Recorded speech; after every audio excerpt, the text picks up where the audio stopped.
I like being comfortable. It's hard to be uncomfortable. It's called the comfort zone for a reason.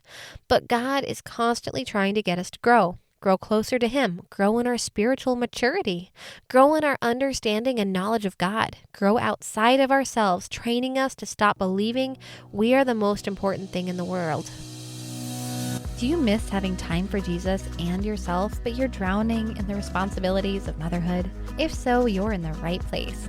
Hi, I'm Cheryl, wife, girl mom, and Jesus follower. I learned the not-so-secret ways to become the mom my girls needed by prioritizing Jesus back into my mom life and reclaiming my identity in Christ. If you're ready to build faith while washing dishes, rediscover your identity, and love yourself like your babies do, grab your earbuds and lock that bathroom door for a minute alone. It's time for Mom.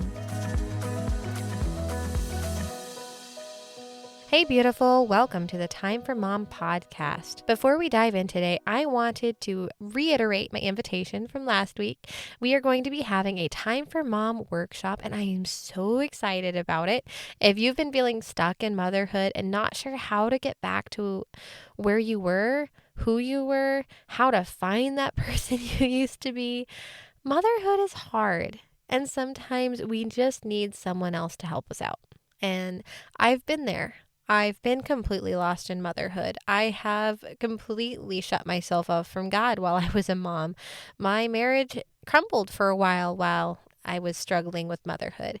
It's hard, and I would love to just make things a little bit easier for you than they were for me by sharing with you what I've learned and how to recover from the massive life shift that is being a mom.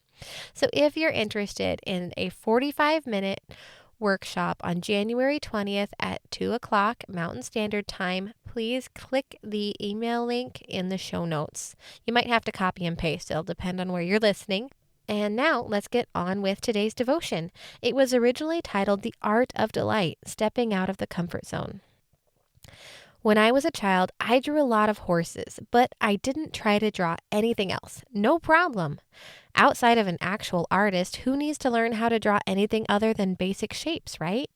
Well, turns out that moms need to have an art degree, or at least a few art classes instead of none, like me. Our girls are constantly asking for my husband Eric and I to draw things on their tablets. To be clear, these are those little drawing tablets with the button to erase things. Deer? Ask Dad. Mommy's deer look a lot more like goats. Hippo? Lots of circles. I can do that one. Fish. My sharks are in desperate need of a dentist and braces. The rest look passable though.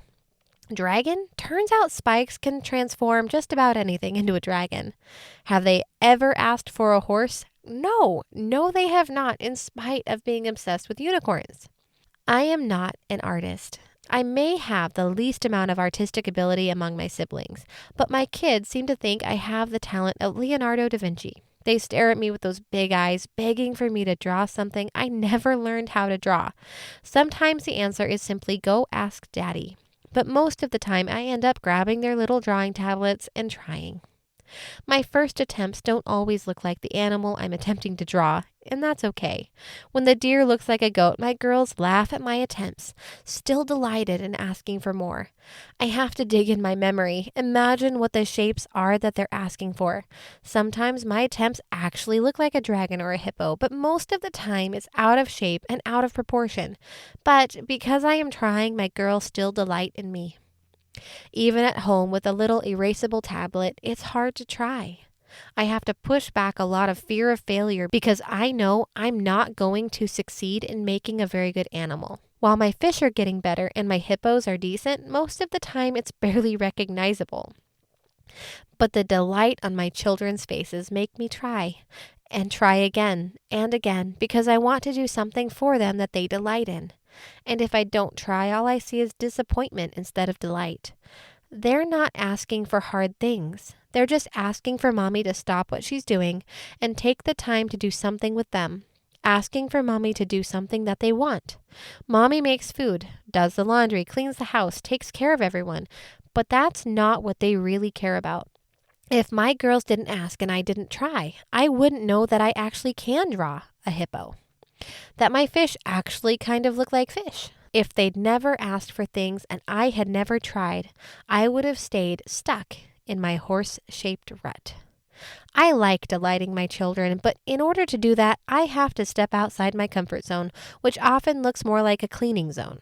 I have to stop only doing the things that I'm already good at. My children aren't limited to my comfort zone as much as I wish they were sometimes. They earnestly seek a sense of play and imagination that I have lost as I've grown older, and it's very uncomfortable for me. In the life of a Christian, comfort is a dangerous thing. We get comfortable, we get complacent. Sin creeps into our lives and we stop trying to grow closer to God. Why should we? We are comfortable. We don't need any help in life. We grow stagnant and our spiritual health starts to smell like a stinky old pond. Our priorities get messed up and we fall away from the Lord. Exodus, Judges, and so many more books in the Bible are full of examples of this. I like being comfortable. It's hard to be uncomfortable. It's called the comfort zone for a reason. But God is constantly trying to get us to grow closer to Him, grow in our spiritual maturity, grow in our understanding and knowledge of God, grow outside of ourselves, training us to stop believing we are the most important thing in the world. Sometimes God is standing there with little drawing tablets asking you to try to draw a hippo to see what you can do. Other times, His efforts aren't as subtle or gentle as He draws us into a new place so we can flourish. Every time I actually do what He asks, I step out and try to grow, I can't help but picture delight on His face, much like the delight on my children's faces when I actually try to draw that stinking hippo and succeed. I can do more than I think I can because God has made me capable of doing the things He planned for me. Ephesians 2:10. Just try. You can do amazing things when you try. Until next week, mamas, I pray that God gives you the courage to step into the calling that He's placing on your lives. Love, Cheryl. Hey, beautiful. I hope you enjoyed today's episode. If so, would you take 30 seconds to share this with a mom who's wading through those mounds of laundry and dishes and wishing for just a little me time? Also, please leave a quick review for the show on Apple Podcasts. It makes my day to know this podcast has helped you. Well, it's time for me to wash more dishes and cook more food. I'll meet you next Wednesday for another episode. Until then, may the God of grace fill you with His peace.